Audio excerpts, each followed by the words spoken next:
Hello and welcome to Daily Spark TV. I am your host, Dr. Angela Chester. My guest today is Michael Carter Griffin, and we are talking about the countdown to greatness and who doesn't want to be as great as they can possibly be. Well, we're all a student at one time or another in our lives. We all have the opportunity to learn a little bit more, and that's what we're going to do today. Learn how we can tap into our greatest potential. Let me tell you a little bit more about Michael. He is a graduate of Liberty University in Lynchburg, Virginia. He was the Chief Financial Officer, or CFO, for Moore County Government in Carthage, North Carolina. He has worked as a CPA and as a public finance officer and local government official. He's an author as well as a husband. Thank you so much, Michael, for being on the show today. Welcome. Thank you. Appreciate the opportunity. Now, you have a wonderful bio, and there's so much more that we could share about that, but I'd love to ask you, who are you in your own words? I'm a regular guy. I'm an accountant. Some people think, well, accounting's not all that interesting and exciting.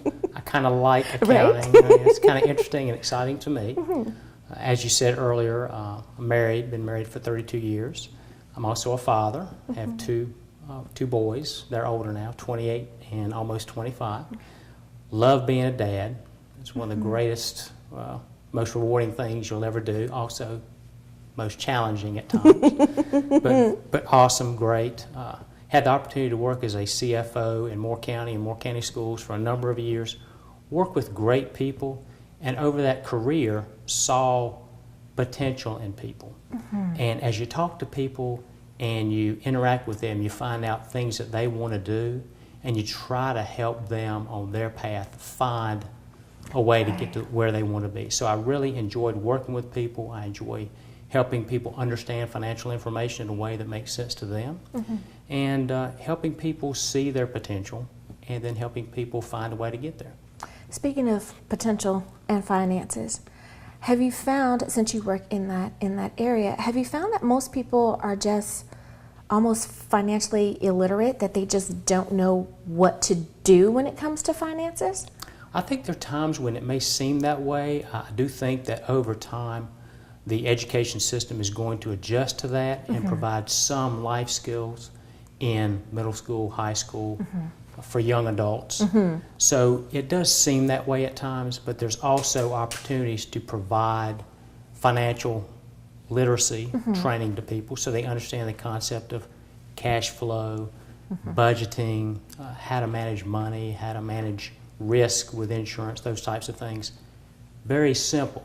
It seems difficult because people don't get experience reviewing it, but if you put it in simplistic terms, people can build a foundation. If they build a foundation, a simple foundation, then they can build upon that and start making good, sound financial decisions, not based on gut or intuition, but based on what they know. Is there any particular time that's better than another for someone to become as financial savvy as they could be? I would say in high school would be the time to do that, so that you've got some idea of what you're going to prepare for once you're out of school, once you get a job, whatever that job may be, whatever that career may be. You want to have some idea of how to handle resources when they come your way, how to manage debt, how to make sure that your cash in is more than your cash out. Some basic premises, and if they can learn the simple task to do, call it checkbook budgeting, making sure that you plan your spending to align with less than your income. That way you're making more money than you're spending, and not overextend yourself. Those are things that people, if they learn that at a young age, they'll make fewer mistakes, because people are going to make mistakes with credit and different things and what they spend. But they'll learn from those more quickly and then have a more solid financial foundation moving forward, so that they can start to even think about planning for retirement. Even in their 20s, when somebody first gets a position, first gets a job and starts generating income, plan for retirement. Start thinking ahead of what you want to do when you're in your 50s and 60s. That's right. that money can do a lot more for you if you start at 18 than when you start when you're in your 40s. Absolutely. Absolutely. Now, we're talking about potential, and I want to kind of switch to potential and greatness. Someone may say, I've heard about potential. I've heard about this thing called greatness, but what is it really? What do those two words mean? How should we understand them? First of all, I'll give you a perspective of what I think most people think that it means. If you think about potential and greatness, I'll give you people that most of the world recognizes these names. Tom Brady, my wife's favorite football player. Okay? He is a great football player. LeBron James, he is a great basketball player. Carrie Underwood, she is a great singer. Sean Combs, P. Diddy, he is a great singer, entertainer, entrepreneur. Very different people. If you want to become them and you want to say, well, I have the potential to be a great singer, I have the potential to be a great athlete, that may be true. But for somebody like me, I could say I want to be in the NBA. I want to be the next LeBron James, or Michael Jordan was the guy that I liked growing up. I don't have that skill, but I have the potential to have another skill. And potential is how people define it within themselves. Now I'm going to explain what I think it means and what my book explains in just a moment. Now let's talk about greatness. Same people. Tom Brady, great football player. LeBron James, great basketball player. Great singers, I mentioned Carrie Underwood and Sean Combs. What makes them great is not necessarily what they're great at. They're a great football player, a great basketball player, but what makes them great people is, do they use their talent and their platform to make a positive difference in the lives of the people around them? And if you study them and read about them, you'll find that they do. They do. So when you talk about potential in relation to my book, the potential that Countdown to Greatness discusses is, do you have the potential to make the world a better place by making a positive difference in the lives of the people around you? Everybody has that potential. Every single person you've ever met or will ever meet has that potential. Everybody is born with greatness. Okay? They come into this world with greatness. That's how we are designed. God created us that way. We are His greatest creation. The last thing that He made, okay, was people. What a great way to go to break, that we are God's greatest creation. Take a moment to think about that. We'll be right back.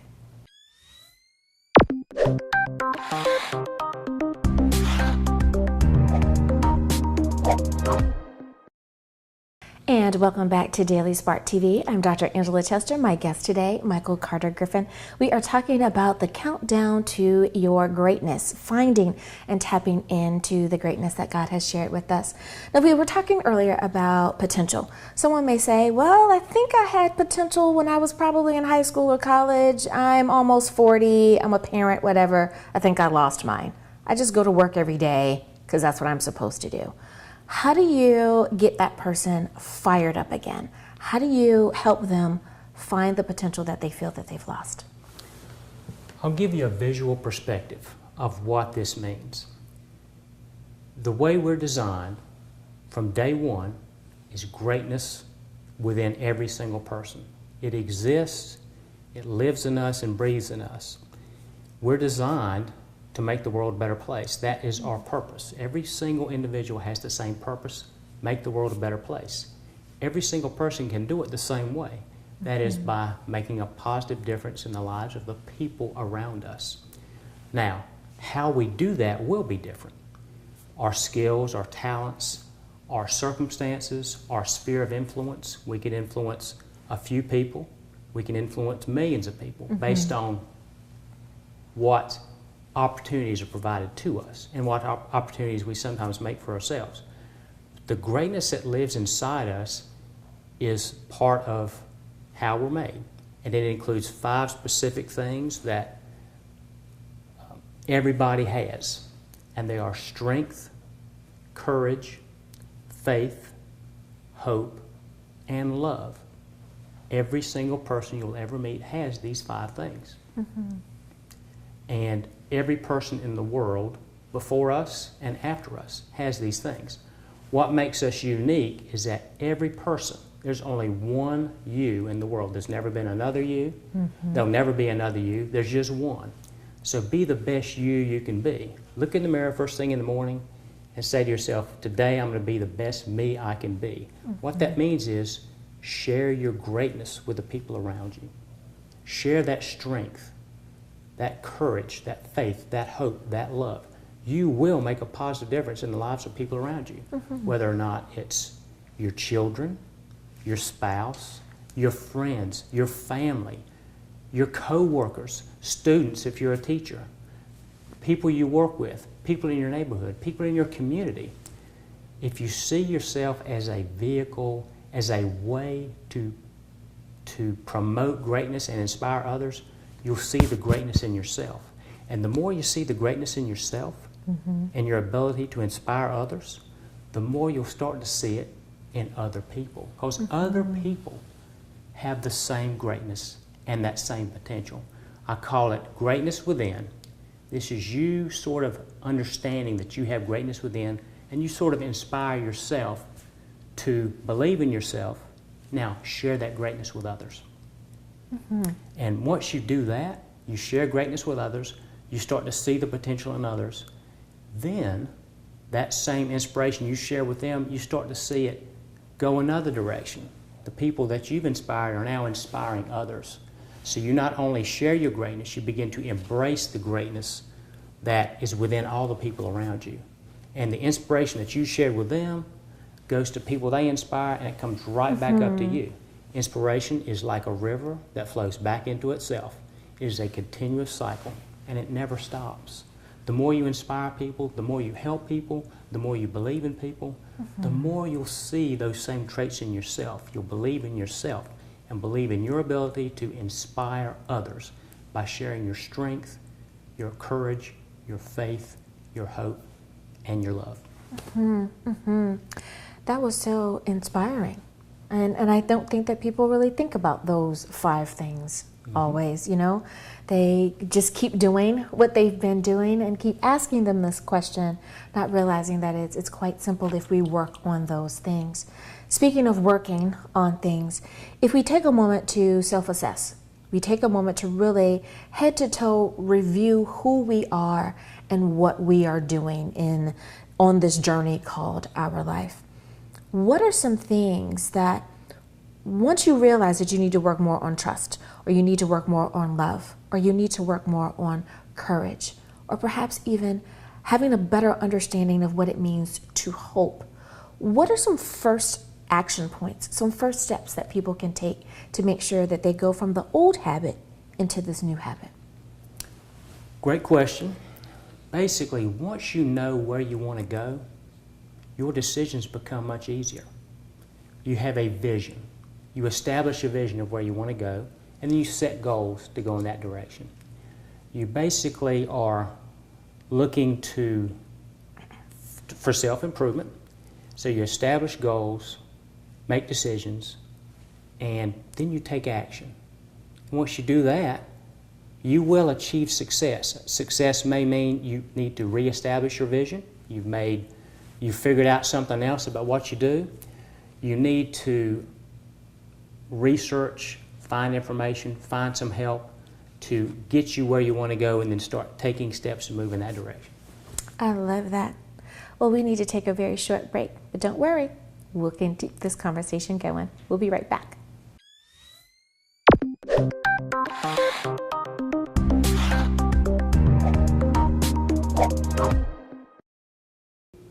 Hello, my name is Michael Carter Griffin. My book is Countdown to Greatness. This book will help you find the greatness that lives within you, find it, ignite it. This book will help you understand step by step in a very simple fashion how you have the ability to inspire others and make a positive difference in the lives of the people around you. You can find information on my book at michaelcartergriffin.com. Believe in the miracle that you already are. Believe in the miracle that you are meant to become. Thank you.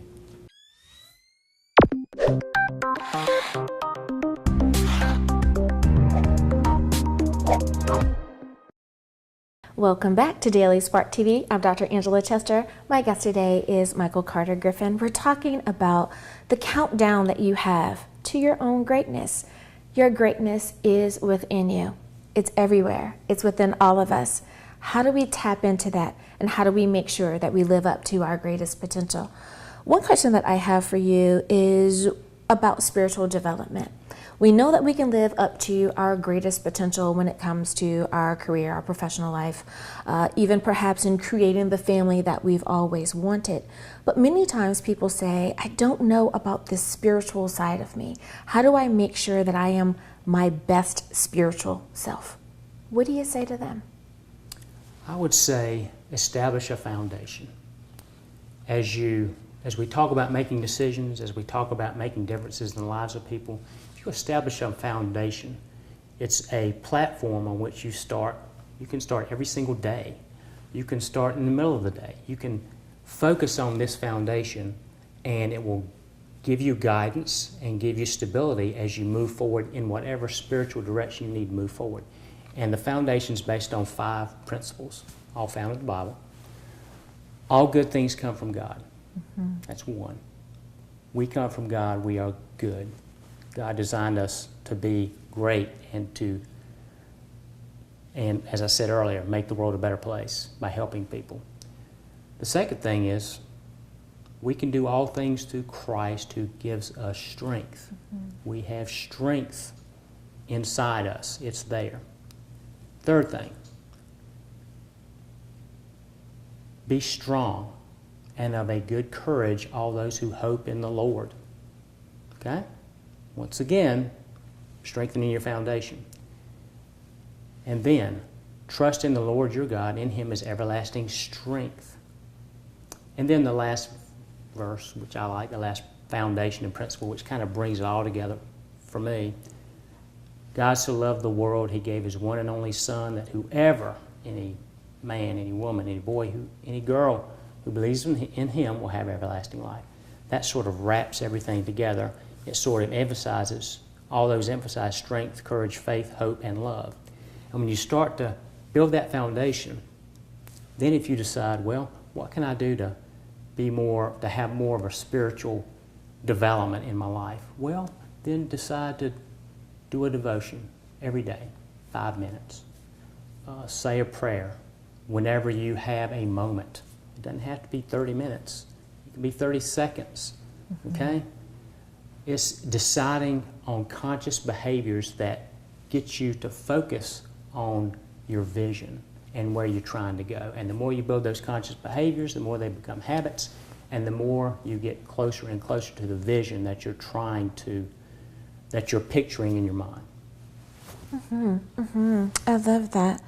Now, you kind of touched on it just a little bit, and my question for you is that so many times we say, well, I want to start a new thing, so I'm going to wait until, fill in the date. I'm going to wait until New Year's. I'm going to wait until the 1st of the month, the 15th of the month. I'm going to wait till it's summer, whatever it is.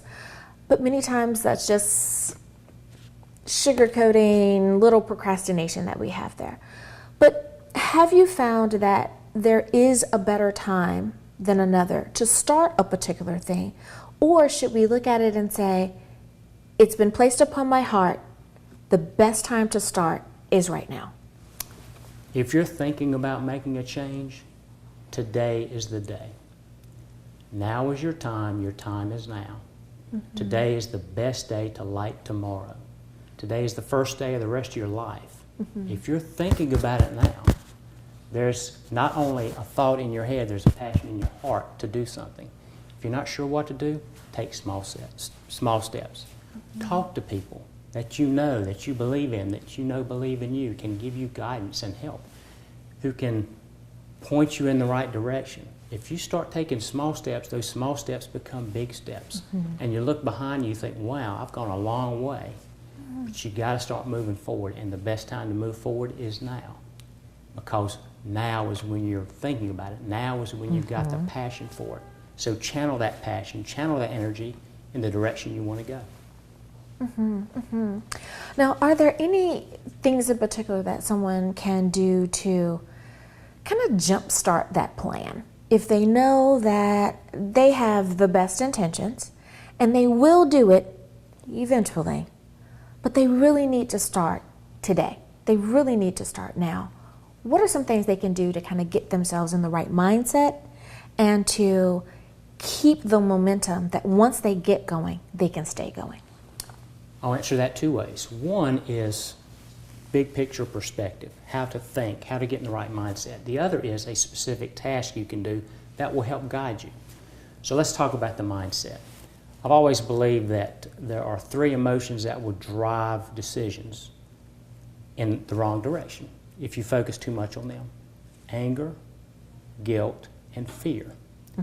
Those are not necessarily bad emotions. Everybody has these emotions, but how you respond to them and how you channel them is what you're looking for.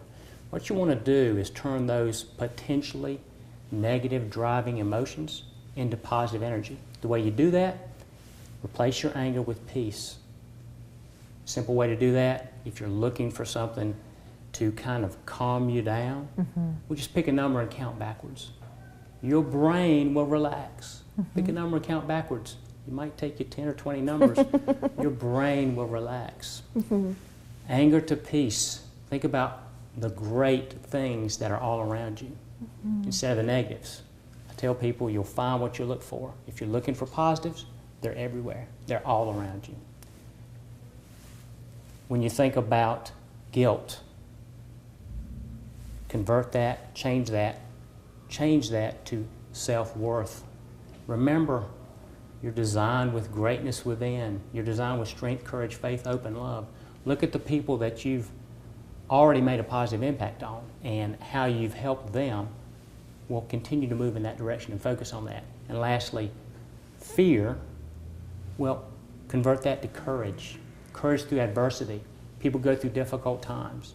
If you can change anger, guilt, and fear into peace, self-worth, and courage, now you can start focusing on faith, hope, and love, which leads you to make positive decisions. And the last thing, a practical thing people can do, write it down.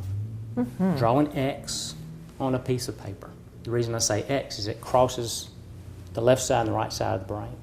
It gets the creative side working with the logic side. They're working together. And write down on that X things you want to do. How are you going to get there? What are the barriers? That ignites the creative side of your mind to solve problems. So you're taking information that you have and you're applying it in a positive, creative way to drive towards a solution. I love it. I absolutely love it. The last question that I have for you is, if you're a parent, and every parent has great intentions for their children. They want to give them all that they've never had, all that they do have, and also teach them how to keep what they inherit. With that being said, how do we make sure that we teach our children to not only be the greatest people that they could be when it comes again to profession or career, but how do we also make sure that they tap into their greatest potential with their spiritual self as well? This is a great question. I have a brand new grandbaby. She's a year old. And when she was born, I gave my son and daughter-in-law a piece of paper that said how to help the new baby, her name is Tilly, how to help her be the best person she can be. Number one, be a believer in your child. The more you believe in them, the more they'll learn to believe in themselves. Be your best. Be your best. Be the best couple you can be. Be the best mom and dad you can be. Be the best individuals you can be. The more you do that, the more she'll learn to be the best she can be. And then be there for her with your strength, your courage, your faith, your hope, and your love, so that she'll learn that same example. When I say be there, I like to also talk about how military personnel or protectors, how they struggle with that because they can't always be there. Use Skype.